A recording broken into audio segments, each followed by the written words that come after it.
Hey there, so I've got one that you've all been waiting for today. We've got the Blackmagic. This is one that I've had a few requests for because students are keen to take it out but they just don't know how to use. So I'm going to go over the basics of this today. One thing to know is that you need to know a little bit of theory. You need to know shutter angles. So I would recommend that you study up on that before you book this out. So let's get into it and I'll show you how to use this one. So when you get your kit, it may be all disassembled like this. In fact, it really should be disassembled like this. So I'm going to go through how to assemble this kit and a few things to take note of. I'm going to put all this aside now. The very first thing to check is to make sure that there is an SD card inside. And I would also take it out to make sure it isn't just an SD card, an SSD. Make sure that there's an SSD inside. And I would take it out to make sure it isn't just a casing that's inside. When you're putting it back in, make sure that the small pins are at the bottom and the logo SanDisk is facing the camera operator. Slide it in and push it in a little bit till you hear a click. Once that's done, close the window and make sure to format it before you start filming.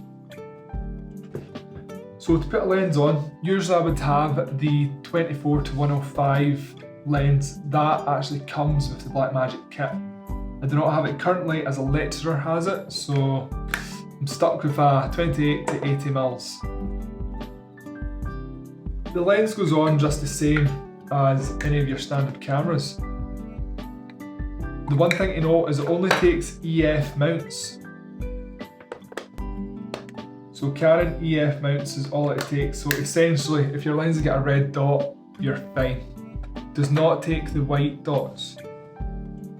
That's EFS. So yeah, just rotate it into place. Make sure that the camera and the back of the lens, once exposed, is facing down so that dirt and debris doesn't fall onto it or into it.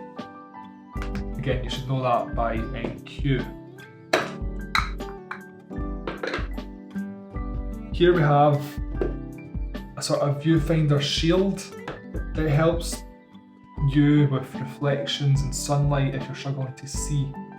So as you can see, there's two little prongs here and there's two little gaps here. So you just line it up with the gaps and you push it in. That's that one. To take it off, gently pull it off. I'm going to leave it off for the demonstration just to make it a little bit easier to see the screen.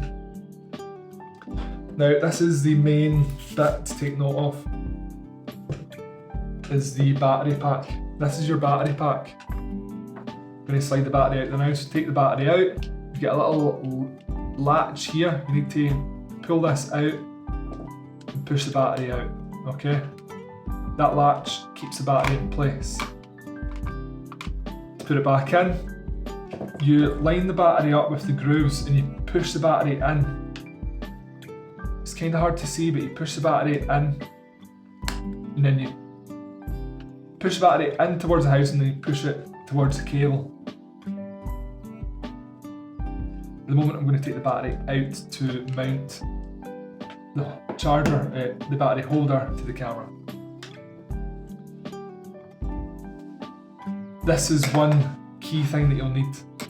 You need this double thread here. You can find this in the bag in one of the side pouches.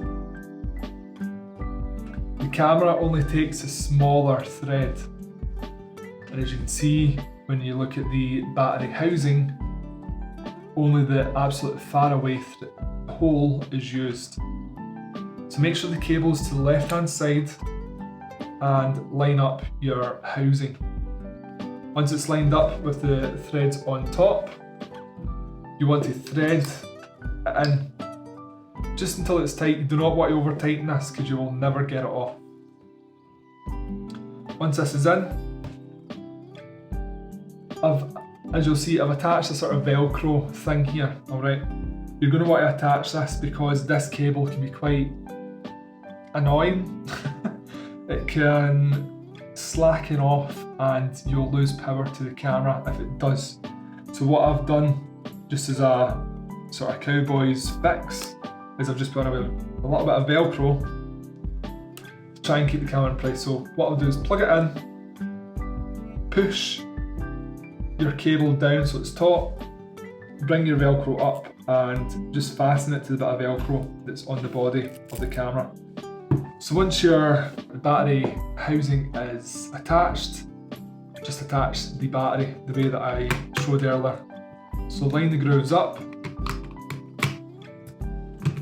push it in towards the housing and push it down. Also, one thing to note as well, you do have other ports here, but I wouldn't worry too much about them. The only thing that you need to really concern with at the moment is your charger. You can record audio with the Blackmagic, but I would advise highly against it, as you should be using a Zoom H5 or Zoom H4n with a field recorder kit with the NTG2 microphone or NTG1.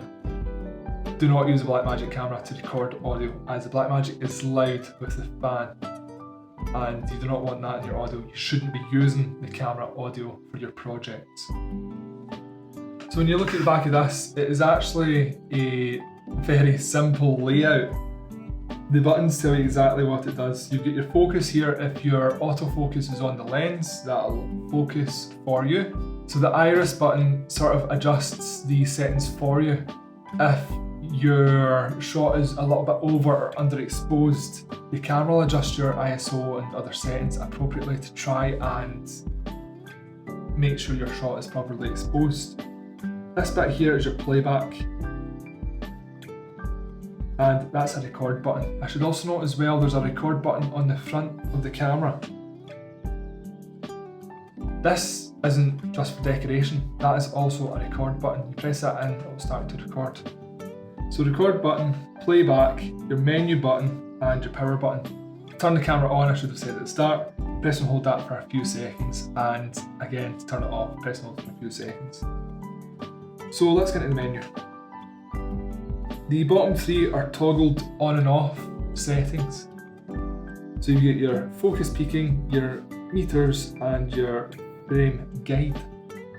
Your frame guide is the horizontal and vertical lines here, so I can toggle that on and off. Your meters is your audio meters, so you see my bottom row now is empty. And your focus peaking, I'm not going to be able to show that because the lens is so close to my body, so it's not going to show. Your metadata is just information about your shots on your camera. Your format disk formats the SSD. Settings, this is where you'll spend most of your adjustments time before shooting. So you've got a little tab here on the left hand side. The very top is your camera settings. One below is audio record settings. One below that is footage record settings. And the very last one is the settings of this actual display screen here. Back up to your camera settings. So this is where you change your date and time, your ISO and your shutter angle. I am not going to go into shutter angle in this video, as I've said earlier, as that is stuff that you'll learn in class. Make sure you know about it before you take it out. Typically, you'd want that set to 180 degrees. The audio settings, we're not going to go too much into it, as you shouldn't be using this to record audio. There is an audio pack that comes with the Blackmagic that you can actually screw in at the bottom, but I'm not going to go into details about that in this video, as the quality isn't the best. You should be booking out a field recorder kit. So your footage record, this is where you change your frame rate, your codec, stuff like that. So make sure all that is appropriately set before you film. And the LCD menu, it changes your brightness, your zebras. So yeah, it's fairly straightforward.